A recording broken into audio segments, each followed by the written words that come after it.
Olá, muito obrigada por estar assistindo esse vídeo, por estar participando de mais um momento de devocional.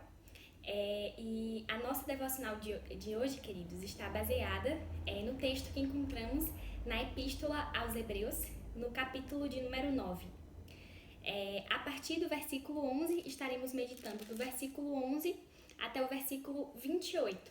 Eu não estarei fazendo a leitura de todo o texto, é um texto extenso, mas você pode fazer essa leitura em sua casa e eu estarei fazendo a leitura de alguns versículos de forma pontual à medida que estivermos meditando na palavra de Deus.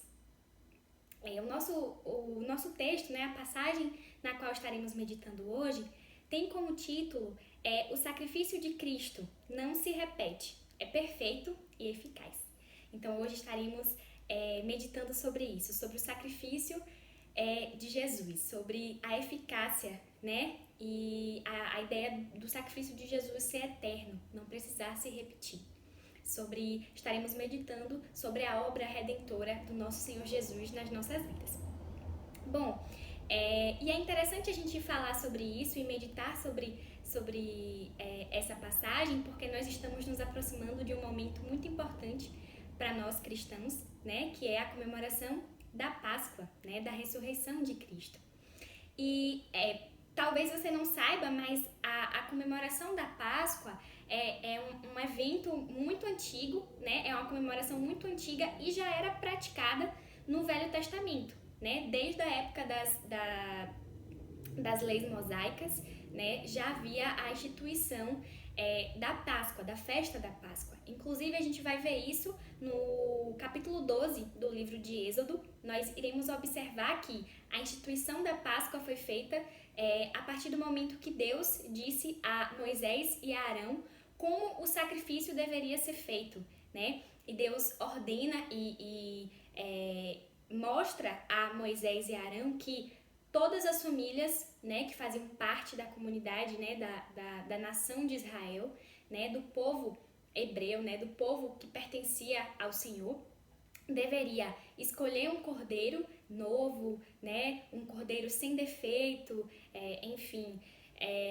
sem nenhum problema, em perfeito estado, e esse cordeiro, ele deveria ser oferecido em sacrifício, E a partir daí a Páscoa foi instituída e o processo de ritual, todo o desenvolvimento ritualístico deveria ser feito pelo sumo sacerdote e anualmente, todos os anos, aquelas famílias precisavam oferecer esse carneiro em sacrifício pelos seus pecados, pelos pecados dos participantes daquela família, como uma forma de sacrifício ao Deus Todo-Poderoso, ao nosso Deus.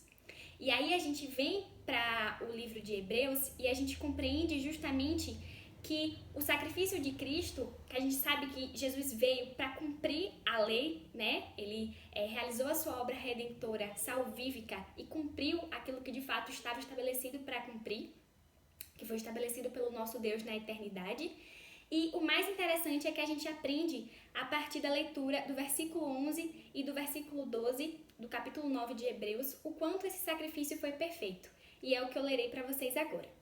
Quando, porém, veio Cristo como sumo sacerdote dos bens já realizados, mediante o maior e mais perfeito tabernáculo, não feito por mãos, quer dizer, não desta criação, não por meio de sangue de bodes e de bezerros, mas pelo seu próprio sangue entrou no Santo dos Santos, uma vez por todas, tendo obtido eterna redenção. Que coisa linda, irmãos? A gente aprender e a gente observar que o sacrifício de Jesus foi perfeito. O sacrifício de Cristo foi perfeito porque ele não precisa ser repetido, ele não precisou ser repetido, ele aconteceu de uma vez por todas. E a gente faz essa associação, O cordeiro que deveria ser perfeito naquela época, do povo de Israel e que deveria ser oferecido como sacrifício, e a gente tem Jesus escolhendo, assumir essa postura de servo e se entregando, como cordeiro, ele foi morto, como a palavra nos diz. E aí lá em Isaías 53 a gente tem aquela passagem linda que nos mostra sobre isso, que nos ensina sobre o sacrifício de Jesus. né, a ideia de que ele foi traspassado pelas nossas transgressões, foi moído pelas nossas iniquidades, né? O castigo que nos traz a paz estava sobre ele e pelas suas pisaduras nós somos sarados. Ele foi levado ao matadouro, né, como cordeiro, como ovelha muda, né, e não abriu a boca. Tudo isso para realizar a obra redentora na vida daqueles que foram chamados, que foram escolhidos pelo nosso Deus. Então, comemorar a Páscoa, né, comemorar a ressurreição de Cristo, não é qualquer evento, né, para nós cristãos. E esse sentimento de gratidão e de reconhecimento no sacrifício de Jesus precisa estar presente nas nossas vidas todos os dias, né? A forma como a gente responde, né, à obra redentora de Jesus nas nossas vidas é vivendo uma vida que agrade a Deus, né? Uma vida de identificação com o Senhor. E eu também estarei fazendo a leitura para vocês do versículo 14, que diz o seguinte: muito mais o sangue de Cristo, que pelo Espírito Eterno a si mesmo se ofereceu, sem mácula a Deus, purificará a nossa consciência de obras mortas para servirmos ao Deus vivo. Então, que coisa importante, né? Que coisa linda. Fomos chamados, Jesus realizou a sua obra redentora porque somente Ele poderia realizar essa obra redentora nas nossas vidas, para que a partir daí nós pudéssemos viver uma vida de serviço ao Deus vivo, né? Uma vida que glorifique a Deus. Qual é o fim da nossa vida, né? A finalidade da nossa vida é viver uma vida que glorifique ao Senhor. E é interessante também que mais na frente, nesse mesmo capítulo de Hebreus, a gente vai ver que o autor traz o seguinte: sem derramamento de sangue não há remissão, né? Não há remissão de pecados. Mas essa remissão, né? Essa redenção, esse projeto de redenção que o nosso Deus estabeleceu para as nossas vidas, essa obra redentora não foi feita através de sangue de bodes, nem de carneiro, nem de cordeiros, né? Mas foi realizada pelo nosso Senhor Jesus Cristo, que era o único que poderia